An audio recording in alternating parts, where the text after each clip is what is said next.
Steve. Really love you leading worship. Enjoy it. Yeah. Thank you. This Great week, fun. this week I got some really good news. Barry, our friend in South Australia, he got good news. And when it's good news for someone in their life, when a doctor's report, a diagnosis or test results come back as it was for Barry, and you've got the all clear, Barry, we were just so excited to hear that for your sake. And just we just thank God for what He's done in your life. This week, we're going to just have some fun with the concept of laughter. And I think back to last week, and I had this little science project going on, and it didn't work. It didn't work. In fact, 3 times it didn't work. And the good thing about that was it actually helped to create a little bit of laughter for some of you. And the thing about doing live streaming is that it's slightly dangerous, and we're sort of drawn to danger. Things can go wrong.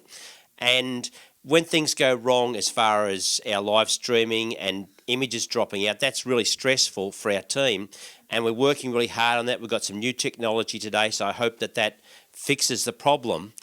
But we're sort of drawn to danger. And I was thinking about this live streaming, and it's a bit like watching someone on a tightrope walking thing. You know, when they string sort of a high wire thing between two 15-storey buildings and someone walks across. If there's a safety net just beneath it, well, it's still fun to watch, but if there's no safety net, if it's just concrete all the way down, you've got my attention. And I think that's the thing with this live streaming, is that things can go wrong, but it's real. And we want to keep this element to it as we go forward. But I have to go back to last week. I got it wrong last week, and I'm going to get it right today. I'm convinced. And so last week I was doing this little thing. So I'm going to show you here. And what I was trying to do is show that when anxiety comes into our life, it has a big effect on our life. And it comes in and it changes things within us, and it affects every area of our life and our reactions, our responses to things, how we see things, how we interpret information that's given us. That has a big effect.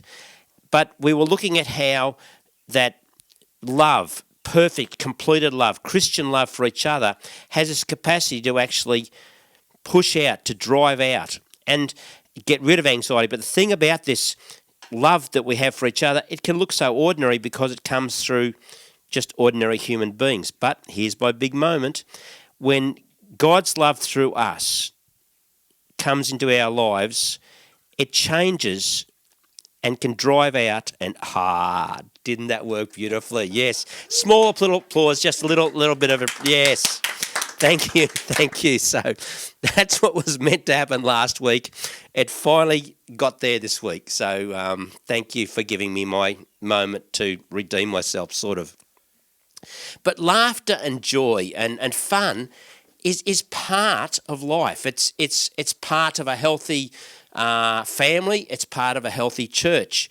And I was thinking back this week to a moment in the life of Bairnsdale AOG many years ago, and we had a new pastor and his wife come to town, and we wanted to welcome them. So we put on a bush dance.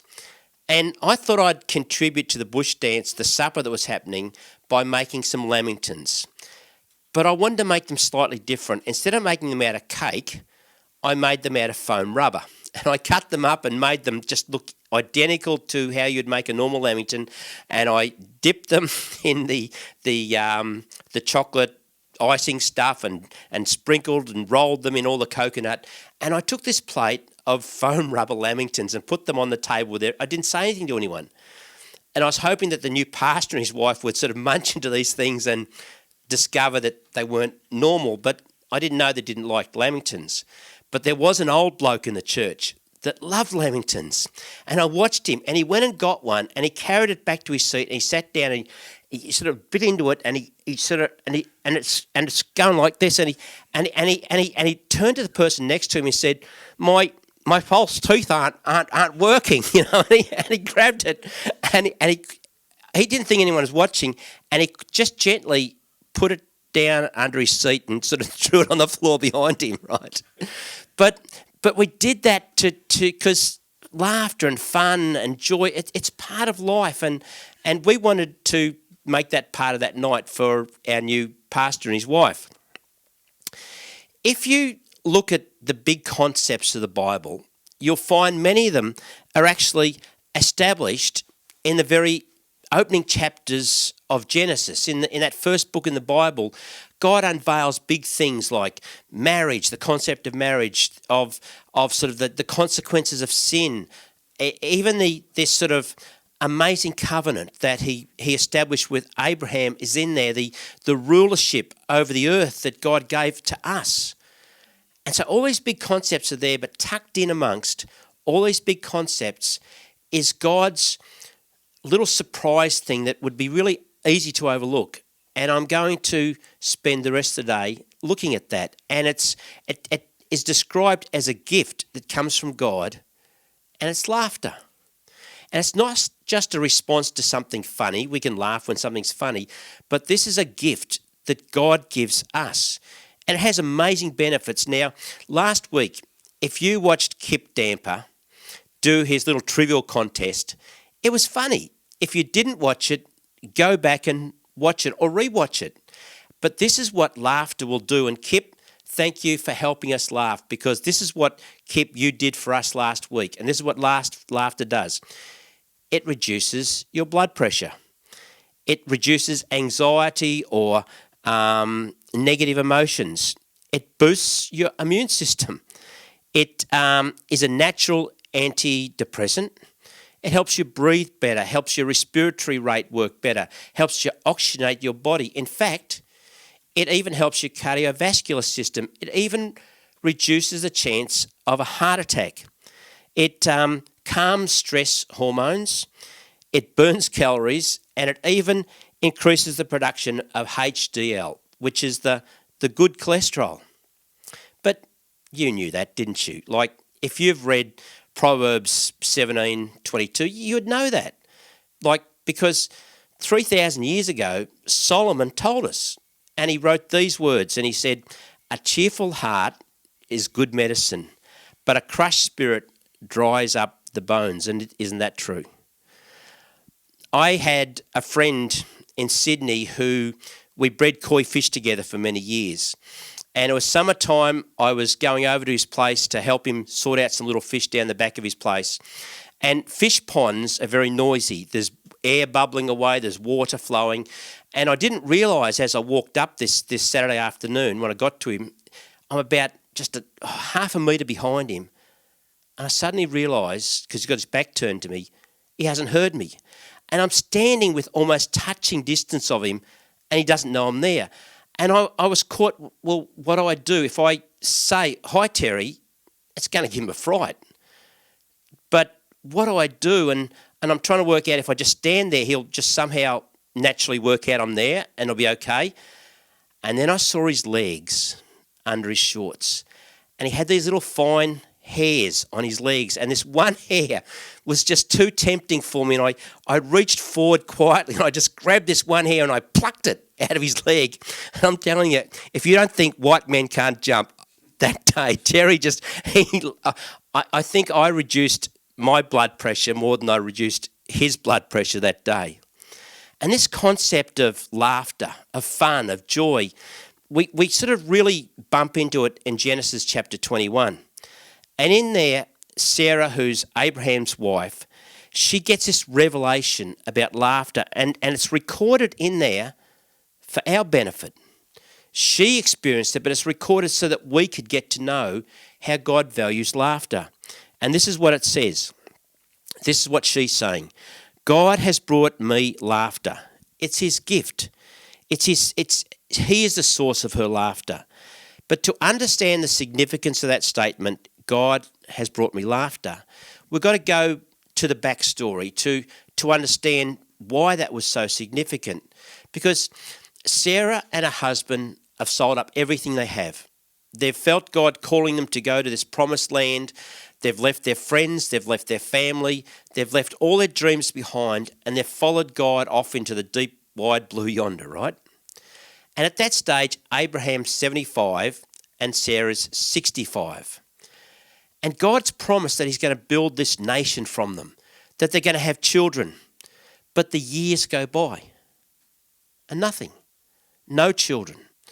And somehow they come up with this brilliant idea to talk Sarah's PA into having a child with Abraham and creating an Ishmael.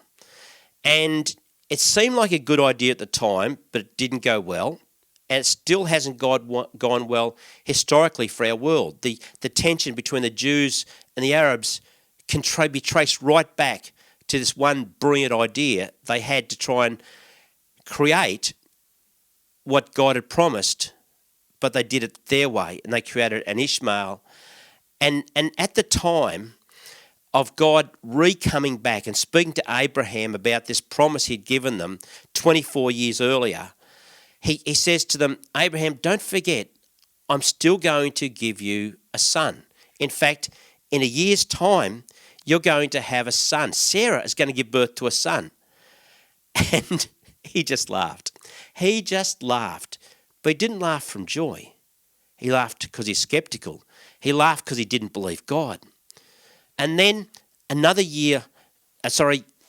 little short time later, God reappears to him and tells him the same thing, sort of encourages him, retells him. But this time, Sarah overhears. And Sarah, she starts laughing, and again, skeptical, disbelieving, disappointment. And God hears her laugh. And he says to Sarah, why are you laughing? And she says, I didn't. She lies. She says to God, I didn't laugh. And he goes, fibber, fibber, fibber. I know that you have laughed. And she tries to cover up this sort of sense of being exposed for not trusting God. Now, when Sarah heard this promise from God, she doesn't believe. And it's possible to be a Christian and to believe God about certain things, but to be skeptical and not believe him over promises that have not come true in your life. Things that you've thought God would say and things that now seem impossible. And you as a Christian actually don't believe God. And if someone asked you, you would possibly say, well, I do. And you'd even lie to yourself or lie to other people. And Sarah gets exposed. But I want you to watch what happens. Because 12 months later, she gives birth to a son, Isaac. And it wasn't dependent upon her faith. It was dependent upon God's grace that's bigger than our faith. If you've become a Christian at some point in your life, you got there not because of your great faith, but simply because you responded to an initiative that God has put into your life, a little setup, some people you met, some Christians you came in contact with, some people you started to think, maybe there's something that my life could benefit from if I could actually step into this thing called Christianity and a relationship with Jesus. But it's not based on how much you bring to the table. It's based on what he brings. And so this little boy called Isaac is born. I don't know if you know, but the name Isaac, which God told them to call this little kid, means he laughed. He laughed. And every time Sarah would call her little boy Isaac to her, she'd be saying Isaac, but what she's really saying is laughter. He laughed. Come here. And she had this sort of in her face thought all the time. She referred to him as Isaac, that God created laughter, that laughter is God's gift. And that's why in this verse that I read out a few minutes ago, this is the fullness of the verse. And this is why she says this. She says, God has brought me laughter, and everyone who hears about this will laugh with me. They will experience this joy. I find it fascinating that in this very first generation of God's promise, that he's got this big, huge plan that he's going to benefit all the nations in the world through Abraham. And he does it through a child. The first child to start this new generations is a child called laughter. We, growing up, our girls would get friends over to stay at different times. And when our daughter Mandy was about 12, she invited a friend to stay the night. Now, in our house, there is one toilet.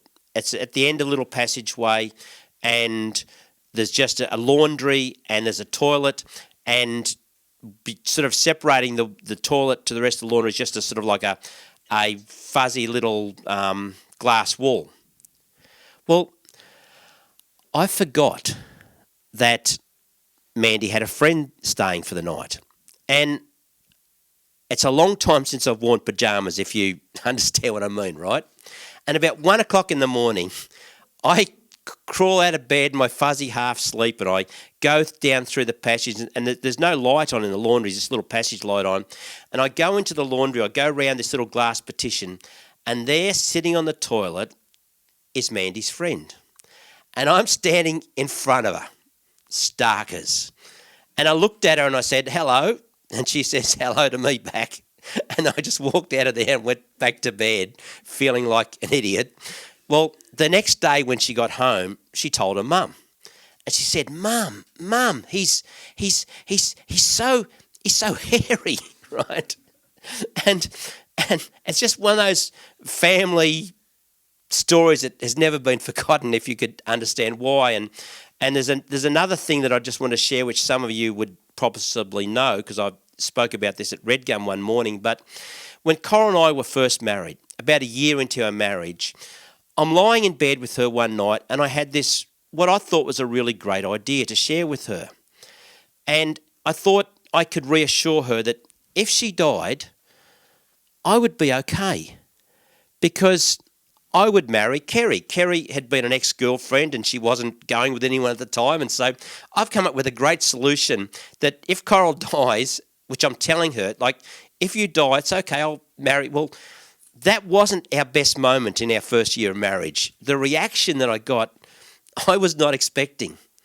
And it's funny now, but it wasn't funny then. It wasn't funny when I was standing in front of Mandy's friend, but often laughter can be found on the other side of our mess-ups.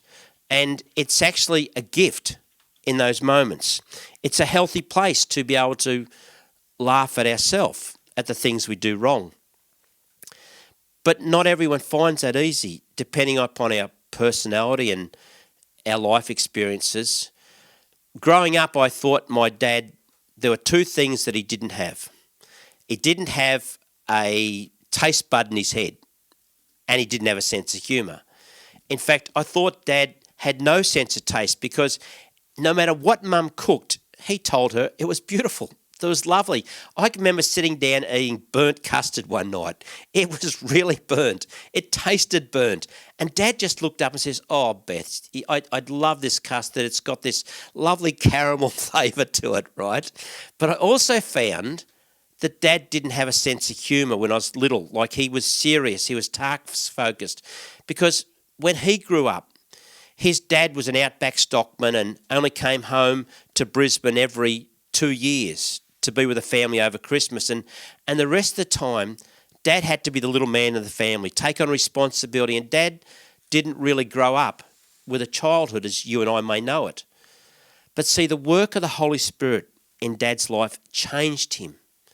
And I saw through my lifetime Dad changing, and his sense of humour became amazing, and he loved to laugh. Now, as we grow as Christians, our ability to laugh will grow with us. A mature Christian is someone whose laughter and joy is full. We don't become grumpy old men or women as we grow as a Christian. It's the opposite, because there are 9 fruit of the Spirit, and one of them is joy. And you can't separate joy and laughter. If you're full of joy, you're full of laughter. And Job's friends got a lot of things wrong. But in the story of Job, there was one friend that got something really right. And he prophesied this over Job. And he said this. When Job's going through a hard time, he says this: God will yet fill your mouth with laughter and your lips with shouts of joy. Laughter, joy, they go together. Laughter's contagious. It changes the atmosphere in a family, in a work environment, as a group of friends, in a church. It's just this amazing gift of God. When our family would gather and we would start to tell stories, Dad would start to laugh. And when he would laugh, the tears would roll down his face. He could nearly not breathe. And then we would all start laughing at Dad's laughter. And the joy in the room was because Dad was having joy. And that's how Dad grew. And by the time Dad died, my strongest memories of Dad laughing in family gatherings. Solomon wrote these words in Ecclesiastes. He says, there's a time to cry and there's a time to laugh. There's a time to grieve and a time to dance. Have you ever tried to not laugh in a serious moment when you're not meant to laugh, in a time that you're not meant to laugh? And you're trying to hold it in and you're sort of just keeping it in until you look at your friend and they are having the same problem. And the moment you lock eyes, it's gone. The laughter just bursts out because see, laughter is meant to be shared. If you are sitting in a room and something funny happens and you laugh looking straight ahead, it's not really deep laughter. But when it's really deep, amazing laughter, you want to share it. You just want to look at someone else. You just want to, and your eyes lock and you can share it together. And that's the laughter that God gives us as a gift. When I grew up at Donald in the Wimmera Mallee, we went to the local high school, and the high school was, well, it seemed a long way away in my little boy's mind back then. It's probably not as far now if I measured it, but it might have been like 1 or 2 Ks from where we lived. And so I would ride my bike to high school, and I was in year 8 at the time when this happened, and normally I'd be late for school. But I can remember this morning I got up and I thought, I'm going to get to school early. My family wasn't up. I just got up and had a little breakfast, got on my bike, got my uniform on, school uniform, little tie on, and I rode to school. Now, to get to Donald High School, I had to ride through the main street. It's all deserted. I'm early to school. I get to school. I'm so early that I beat everyone to school. There's no one there. And I'm just waiting and waiting, and I didn't have a watch, so I just kept waiting and waiting, and it seemed like people should be there and they weren't. And so I can remember going over there was a guy that was mowing the school lawns, and went over and said, no one's here yet. What's the time? And he looked at me and says, hey mate, it's Saturday. It's Saturday. Now, that was bad at that moment, but what got worse, I had to ride my bike in my school uniform with my little school tie all the way back through the main street of Donald just after 9 o'clock when it's all busy, full of people, and I couldn't hide anywhere. And my embarrassment that day has stayed with me for the rest of my life.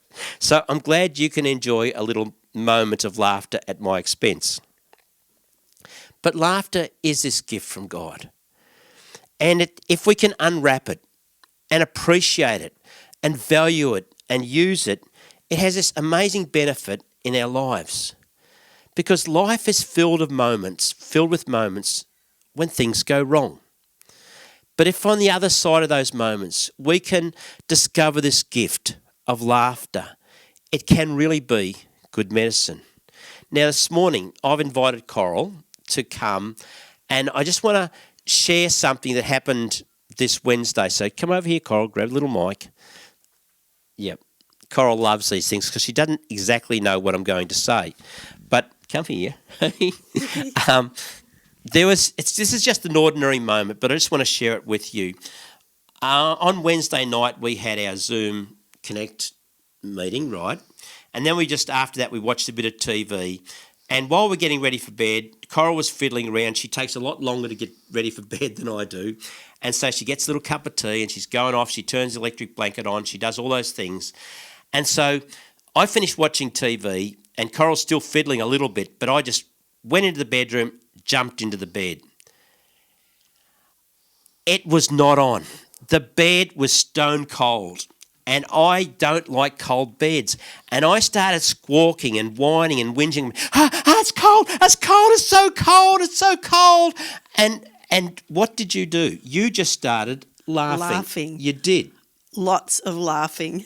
And It was hilarious watching him be such a wuss. well, I was suffering deeply, right? And she just, all you did was laugh at me, right? did. So this is my question on national TV to the rest of the world.